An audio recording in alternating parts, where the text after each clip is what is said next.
तो ऐसी दृष्टि बना लीजिए, 1000 गुना करने वाले में भी कोई ना कोई गुण जरूर होगा। वो आपने ले लिया तो आप गुणवान बन गए, और 5 मिनट में अपने अवगुण सोचे और वो निकल जाएंगे। तो सोचा कीजिए, ऐसा ऐसा करने से आप बहुत ही नेक इंसान बन सकते हैं। आपका व्यक्तित्व निखर सकता है। समाज में उन्हीं की इज्जत होती है जो गुणवान होते हैं।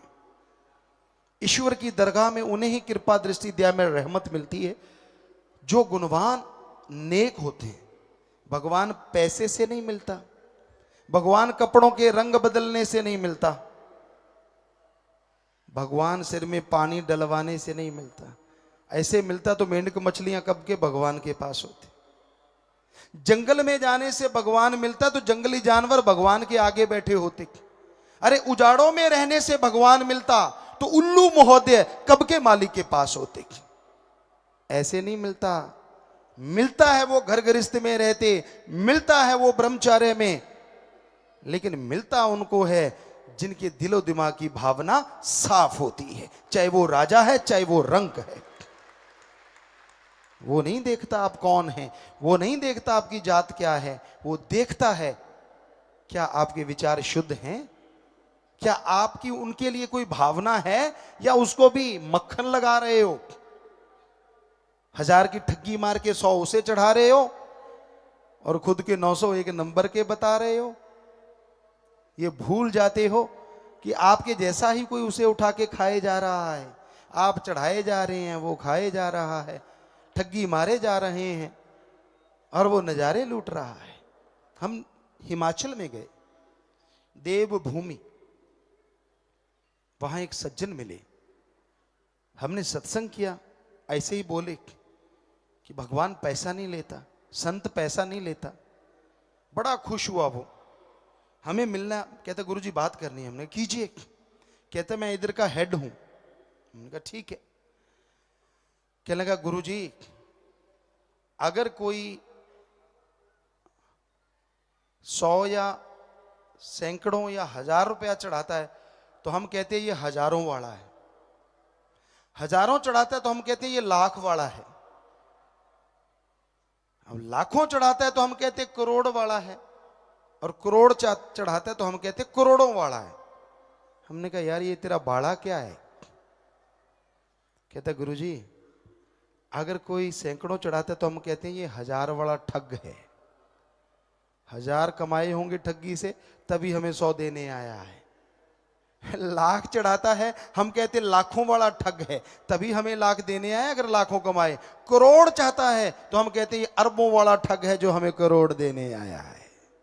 सब जानते हैं, कोई यहां भूला नहीं। आप हैं क्या? क्यों भूल जाते हैं आप? ये कपड़ा जो हम पहनते हैं कितनी जगह सिलाई की गई, और आपको पता है कितने लोगों का हाथ लगा इस पे? हमें पता है। हम किसान भी रहे, हर चीज में खुद करते रहे।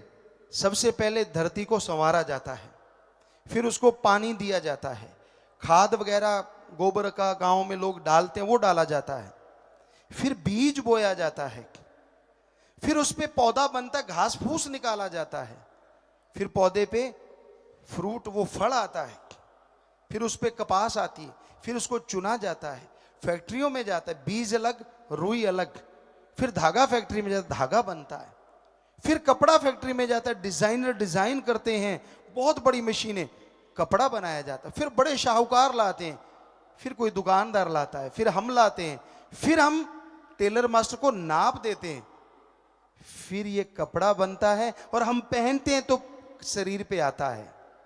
लाखों लोगों का हाथ लगा, फिर ये कपड़ा तैयार हुआ।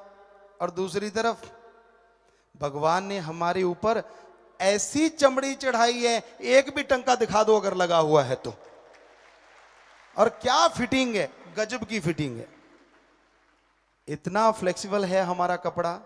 वैसे आपको करना नहीं चाहिए, आप इतनी तोंद बढ़ा लो तो बढ़ जाता है साथ ही, उसको वापस कर लो साथ ही आ जाता है ना कमाल का कपड़ा।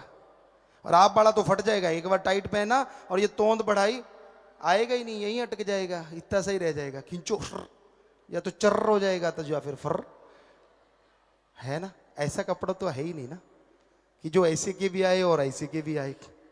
है ये चर्बी, हमने कईयों को देखा है, पहले ऐसे होते थे और आज ऐसे हैं, पहले ऐसे होते थे और आज ऐसे हैं। चमड़ी तो वही है, उन्होंने चमड़ी चेंज तो की नहीं। तो क्या आप ईश्वर का चमत्कार नहीं मानते इसे? क्या ये नहीं मानते कि वो ये कर सकता है, तो क्या कागज का टुकड़ा रुपया नहीं बना सकता वो? जरा सोचिए, कभी तो दिमाग लगाया करो। अरे वो कुदरत का कादिर, इतने चमत्कार हैं। आप बाहर निकलो, हर पेड़ को देखो, खुशबू अलग, पत्ते अलग, डिजाइन अलग, दो भाइयों के हाथों के निशान अलग। आपने बनाए हैं, किसी आदमी ने बनाए हैं? अगर आदमी कहता तो ये नेचुरली होता तो 4-5 के बना के दिखाए, इतने अरबों के बना के दिखाए। तो इसी को कहते कुदरत का खातिर। सो उस मालिक का शुक्राना किया करो।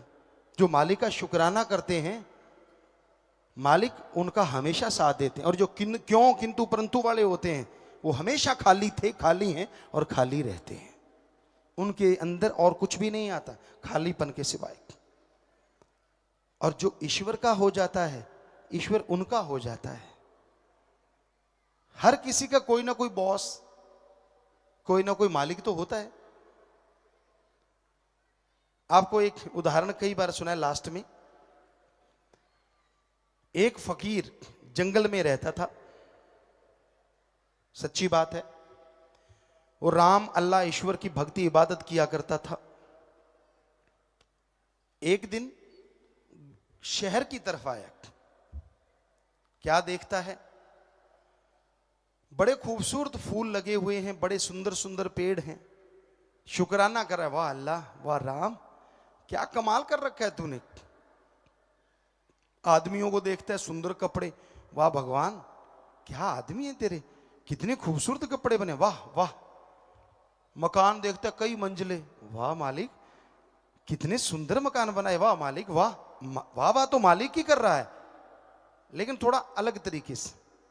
चलते चलते चलते चलते, काफी पुराने समय की बात है, एक जगह एक औरत खड़ी बाल सुखा रही थी। उसने देखा लंबे बाल, घने बाल, लाइट पड़ रही है सूरज की। उसने कहा, वाह वाह मालिक, क्या कलाकृति घड़ी है तूने। यूं कह के आगे खिसक गया। औरत ने आवाज, ओए रुक। फकीर रुक गया। कहता, भाई क्या हुआ? कहने लगी, शोर मचा दिया, ये सौदाई हो गया है फकीर, मेरे को छेड़ता है। लोग इकट्ठे हो गए। इतने में अंदर से उसका पति आया।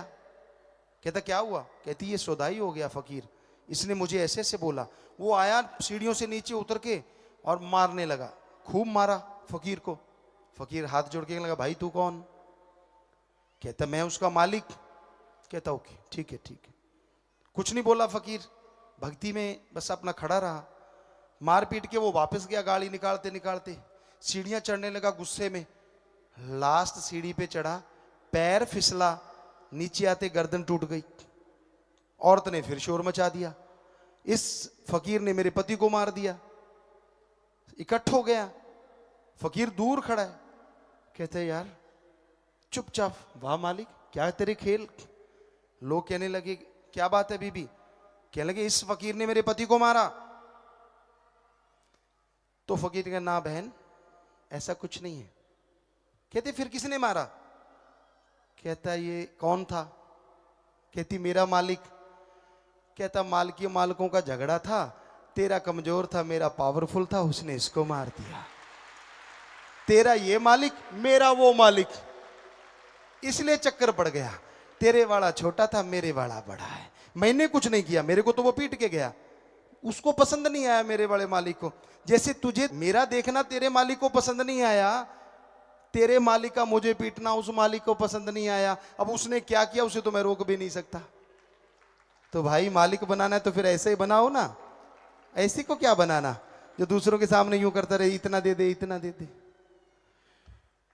हम नहीं कहते कि आप हमेशा ये सोचो कि दूसरे को मार दे ना। उस फकीर ने कोई बद्दुआ दी थी, पर ये तो मालिकों का खेल है ना। तो सबका कोई ना कोई तो मालिक होता है, ये गॉडफादर कह लीजिए। तो ईश्वर को अपना बना के रखिए।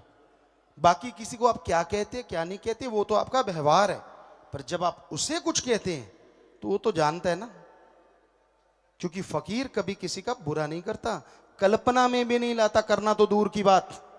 और जब आपके अंदर ऐसी चीजें चलती हैं, फिर आने वाले टाइम के लिए तैयार रहिए। फिर मत कहिए कि आपके साथ ऐसा क्यों हुआ। फकीर कभी नहीं चाहते कोई अपने कर्मों का बोझ उठाए, वो तो दुआ करते हैं, वो तो चौकीदार होते हैं, एक टीचर होते हैं, आवाज देते हैं कि भाई तू अपने बुरे कर्म मत कर, कर्म करे खोटे पड़ेंगे बड़े सोटे, किसी पूछनी नहीं तेरी बात रे, कि कर्म खोटे मत करो, जैसा बीज बोओगे वैसा काटना पड़ेगा। बबलू का पेड़ बोते हो, आंखें बंद करके हाथ मारोगे तो सूड़ें चुभ जाएंगी, आम नहीं लगेंगे वहां।